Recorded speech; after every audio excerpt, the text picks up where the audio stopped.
Hello, hello! Ngayong araw, isasama ko kayo sa Singapore. Sinurprise ako ni Paul ng ticket sa concert ni Taylor Swift. Deserve ko daw. Naks! May pa-holding hands pa while walking. Hindi na ako kumain sa house kaya dito na ang first meal ko sa lounge. Nagdala pa ako ng cooler dahil magpapump na rin ako ng milk for Polly at iuuwi ko lahat ng milk na mapoproduce ko. Nagpump na ako after ng take-off and usually sinasabay ko na ang pagbabasa while pumping. Nagutom uli ako after kaya, ayan.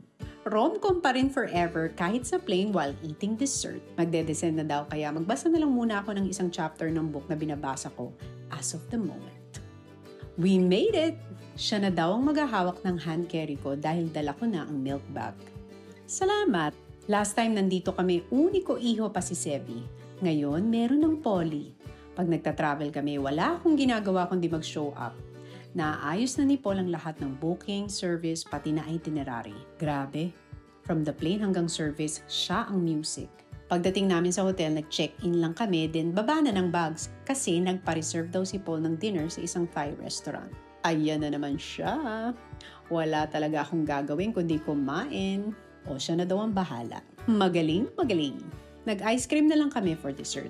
Shocks, may candy shop, weakness ko. Nag-Ion Mall kami after and I check out this store called Another Story. Gusto ko yung mga ganito na pasimple lang ang outfitan. Parang type ko yung cup na to. Ano kaya? Blue or white? Ay, as per kumpadre natin, kuri na daw both. Gora, siya naman ang nagbayad. O, diba? Baka humabol pa tong headband na to dahil as a sweet girl ang dating ko dito. May nagustuhan din ako dito, sabi niya bumili pa daw ako ng iba. Dalawa lang kasi kinuha ko eh. Sabi ko okay na yan, ang mahal na ng ticket ni Taylor. Nung gabi, dumating na din sina Kat kaya tumambay muna kami. Finally, naka-experience din ng traveling with boyfriends. Kunwari, pretend lang. Dream kasi namin to ni Kat dati. Dati, bawal. Ngayon, walwal. O, as Alex ako sa VO na yun ah. O, ito na yung pants na binili ko. Sinuot ko kaagad with white t-shirt. Alam nyo nung dalaga ako, ganito lang din ako magdamit. O yung coffee hawak ko, si Paul bumili niyan. Ganyan ang look pag walang cap. Ano? May nagbago ba? Ay, di siya late. Nakaka-proud. O, di ba nagfi-feeling dalaga kami dito sa Singapore? Ayan naman sila. Nako, nasa Marina Bay na kami. Nag-book ng lunch si Paul sa Jumbo Seafood. Pero yung kalamnan ng isa dito, alam mong nanginginig ng gumastos at mamili. Ayan na po siya. Nakapag-Chanel agad. Wala na talagang makakapigil. Stop over muna bago kumain. O, tinatry pa akong i-convince na bumili. Wala kasi akong Chanel na bag or shoes ever. Kung may suot ako dati, kay Alex yun. Hiram lang. Ayan ang lunch! Double lunch date! Talagang wow! Oh, allergic ako dyan. Kita nyo? Sa kanila lang yan. Eto na naman po tayo. May pa-jacket naman siyang tinitignan. Jacket ang pinupunteriya pero sa Pilipinas nakatira. Oh, Bottega naman kami. For the pescatarian. Fish na lang. Nangaasar si Paul. Bili daw sila ni Mikey for Taylor's concert. Si Mikey pareho ko yan. Di masyadong ma-shopping. Oh, Hermes naman, mga kaibigan. Oh, ito naman, bracelet ang naispatan. After ito, bumalik na kami sa hotel dahil may fine dining na binook si Paul. Oh, nashock si Paul sa outfit ko. Si Mikey din, naasar sa outfit ni Kat. Naasar din si Paul, bakit naman daw ganyang katight ang outfit ko. Nagdala tuloy ng jacket. Sabi ko kasi, malandi kami dito sa Singapore, kaya wala kayong magagawa. Ayan na ang layamis. Michelin star to at tuwing nasa SG kami ni Paul, lagi kaming nagbubuk ng dinner date dito.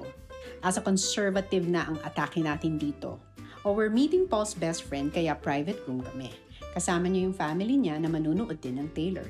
Grabe, parang 12-course meal ata to sa sobrang daming libre ng chef. Sobrang busog. Ay, si Kim Cattrall ng Sex and the City. I'm watching yung lumang Charlie's Angels habang nagpapump.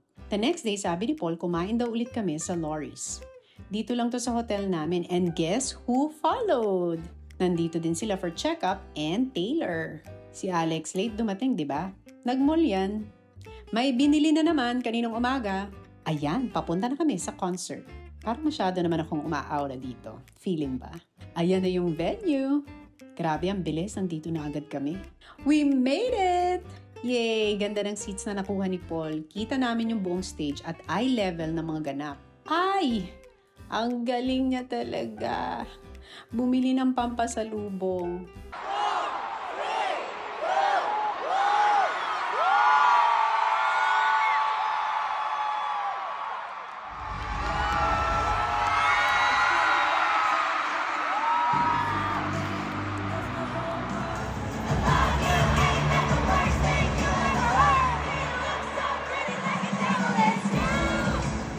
Traveled here from somewhere else.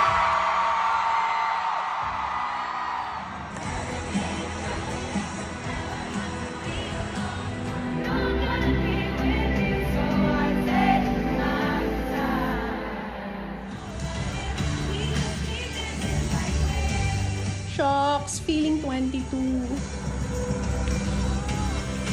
Ang galing, ang dami nagbigay sa akin ng friendship bracelets. Wala akong suot nito nung dumating. Thank you, Paul. What a show. What an experience. Thank you, Lord, at na-witness namin to. Uwi on time. O ang kumari natin talagang hindi makikakaila kung anong pinunta dito sa t-shirt na suot. Finally, nasuot ko na ang Lululemon na gift ni Alex last Christmas. Ay, parang gusto kong bumili ng book. Gusto ko to si Robert Greene. Ano kayang kukunin ko dito? Ayun, ending si Sevi ang nabili. May hangover pa uwi kaya nakilig na lang ako uli. Grabe, next year 10 years na kaming married. Ito ang pinakamasarap na pakiramdam na uuwi ka na may naghihintay sa'yo na ganyan. Thank you, Lord.